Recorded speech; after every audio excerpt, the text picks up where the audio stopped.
Good morning student. आज हम संस्कृत का द्वादशः पाठ पढ़ेंगे, यानी अपना 12वां पाठ पढ़ेंगे, जो है विद्या धनम। आइए देखते हैं। न चौरहार्यम न च राजहार्यम, न चोर चुरा सकता है, न राजा उसे हर सकता है अर्थात आपसे छीन सकता है। न भ्रात भाज्यम, न भाई उसका बंटवारा कर सकता है, न च भारकारी, और न ही वह हमारे लिए बोझ के समान है। व्यय कृते वर्धत एवं मृत्यम, प्रतिदिन उसे खर्च करने से, वह व्यय करना मतलब खर्च करना, खर्च करने से क्या होता है, दिन प्रतिदिन वह बढ़ता है।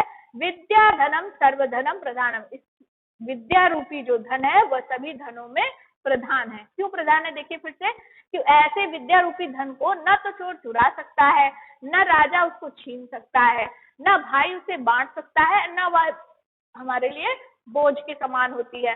और जितना ही हम अपनी विद्या को खर्च करते हैं, जितना ही अभ्यास करते हैं, दिन प्रतिदिन वह बढ़ती चली जाती है। इसलिए कहा गया है कि विद्या का जो धन है वो सभी धनों में प्रधान है।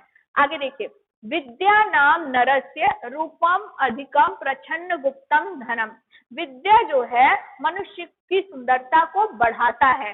प्रच्छन्न गुप्तम धनम, और वह गुप्त में भी गुप्त धन, यानी एक ऐसा धन है जो छिपे में से भी छिपा हुआ धन है। कहने का ये मतलब कि ऐसा धन जिसे कभी भी आपसे कोई दूर नहीं कर सकता, जैसे भी हमने पहले श्लोक में पढ़ा।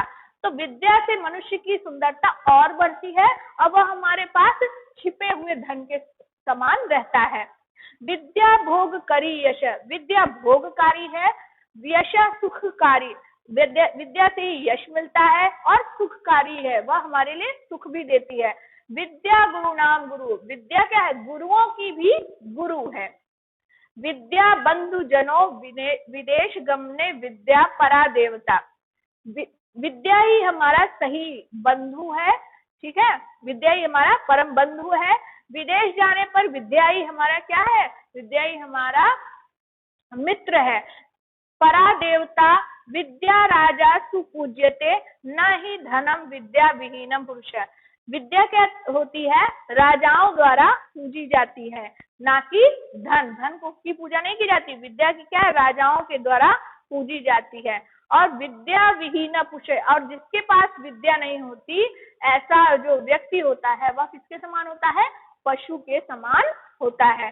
फिर से देख लीजिए, विद्या नाम नरस्य, विद्या नाम नरस्य रूपम, जो मनुष्य के पास विद्या होती है वह मनुष्य की सुंदरता और अधिक बढ़ जाती है, और वह उसके पास छिपे में से भी छिपा हुआ धन है, यानी अत्यंत गुप्त धन है उसके पास।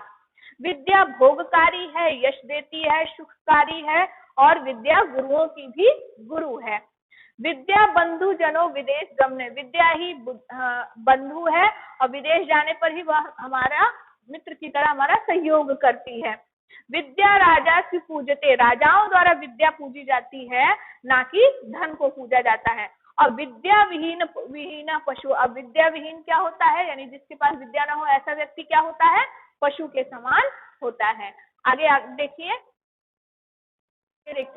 केयूरा न विभूषयन्ति पुरुषम, केयूरा मतलब होता है बाजूबंद, किसी भी पुरुष की जो शोभा होती है वो बाजूबंद से नहीं होती। बाजूबंद क्या होता है, एक आभूषण जो बांह पर पहना जाता है। तो किसी भी पुरुष की जो सुंदरता है वो बाजूबंद से नहीं होती। हारा न चंद्रोज्वला, और चंद्र से भी उज्जवल, यानी चंद्रमा की भी चांदनी से उज्जवल सुंदर आप कह लीजिए, न तो उस हार से उस मनुष्य की शोभा बढ़ती है। कैसा हार, जो कि चांद से भी सुंदर हो, यानी चंद्रमा जैसा कि उसकी चांद की सफेदी होती है, उस सफेदी से भी अगर वह उज्जवल है, तो ऐसे हार से भी मनुष्य की जो शोभा होती है वो बढ़ती नहीं है। न स्नानम, न तो स्नान करने से, न विलेपनम, न तो उपटन लगाने से, न कुसुमम नालंकृताम ऊर्ध्वजा, और न ही फूलों की माला इत्यादि को धारण कर लेने से। वाणी का समलम करोति पुरुषम या संस्कृता धार्यते, एक ऐसी वाणी का समलम करोति पुरुष है, अगर मनुष्य ने एक सभ्य भाषा को धारण किया है, सभ्य भाषा कह लीजिए या सभ्य वाणी को अपने पास अपनाया हुआ है, तो ऐसी वाणी को धारण किया हुआ व्यक्ति जो होता है हमेशा सबसे सुंदर होता है। यानी उस व्यक्ति को ना तो बाजूबंद की जरूरत है, ना यहाँ पर हार की जरूरत है, ना स्नान की, ना उपटन की, ना फूलों की, किसी भी चीज की उसे जरूरत नहीं है। क्या होना चाहिए? उसके पास संस्कारों से युक्त एक अच्छी वाणी होनी चाहिए, यानी मीठा बोलने वाली वाणी होनी चाहिए। क्षीयन्ते अखिल भूषणानि सततम वाग भूषणम। क्षीयन्ते अखिल, अखिल मानते संपूर्ण, सारे आभूषण नष्ट हो जाते हैं। आप देखिए बाजूबंद भी नष्ट हो जाएगा, कुछ दिनों बाद टूट जाएगा, हाथ भी टूट जाता है। नहाने आप रोज नहाइए, लेकिन फिर एक दिन क्या होता है, पानी खत्म हो जाएगा या आपका मन नहीं करेगा, आलस हो जाएगा, है ना। और उपटन भी खत्म हो जाएगा, फूल मुरझा जाएंगे, यानी ये सारी चीजें नश्वर हैं, तो ये सब नष्ट हो सकती हैं।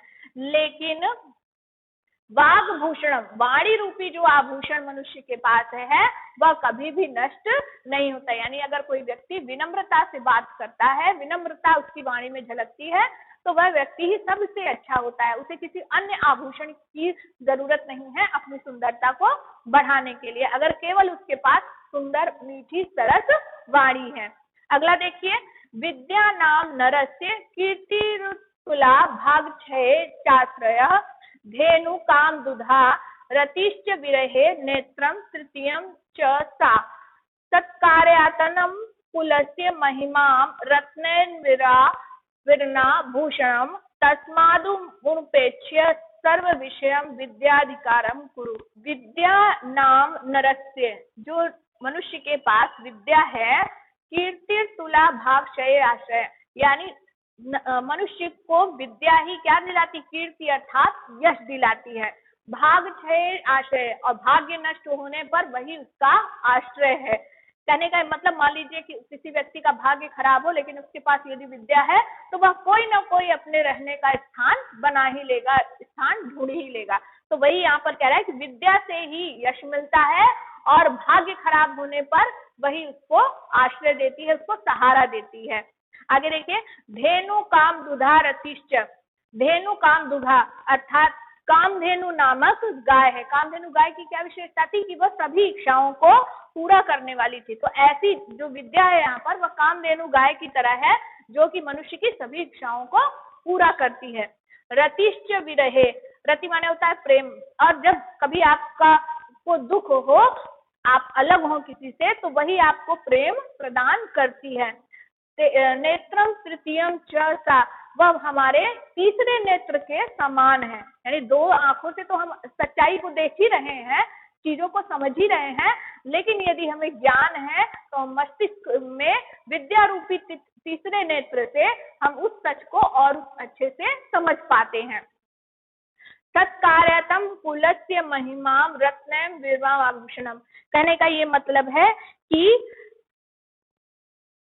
किसी भी परिवार में सम्मान पूर्वक अगर हमें कोई प्रतिष्ठा दिला सकता है, तो वह सिर्फ और सिर्फ हमारा कौन है? विद्या है। विद्या ही हमें किसी भी परिवार में सम्मान दिला सकती है।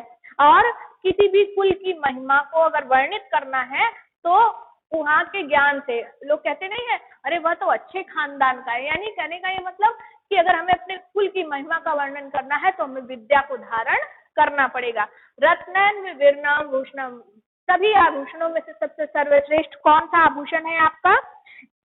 बिना रत्नों वाला आभूषण आपका कौन सा है?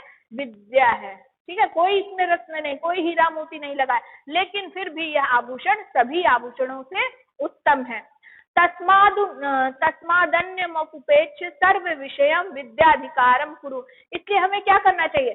सब काम छोड़ करके पूरे यत्न के साथ हमें इस विद्या पर अधिकार करना चाहिए, इस विद्या को प्राप्त करना चाहिए। आप खुद ही सोचिए कि अगर किसी हीरे मोती इत्यादि रत्न की जरूरत नहीं है, आपके कुल खानदान की जिससे महिमा का वर्णन होता है, आपको सम्मान मिलता है, जो आपको सोचने समझने की एक अलग शक्ति प्रदान करता है, और दुख में भी आपको जो प्रेम की अनुभूति कराता है, और आपकी सभी इच्छाओं की पूर्ति करता है, भाग्य खराब होने पर जो आपका सहारा देता है, आपको कीर्ति प्रदान करता है, ऐसी विद्या को कौन प्राप्त नहीं करना चाहेगा? और प्रश्न पूर्वक प्राप्त करना चाहिए, यानी कठिन मेहनत के साथ इसको प्राप्त करना चाहेगा। इसीलिए मैंने आपको इसको उल्टा इधर से आपको अर्थ समझाया कि इन सबको यदि हमें पाना है तो हमें क्या करना है, विद्या पर अधिकार करना पड़ेगा, अर्थात विद्या को समझना पड़ेगा, विद्या को प्राप्त करना पड़ेगा। तो इस तरह से हमने विद्या का जो धन है, विद्या रूपी धन आपका है, इस पाठ को पढ़ा।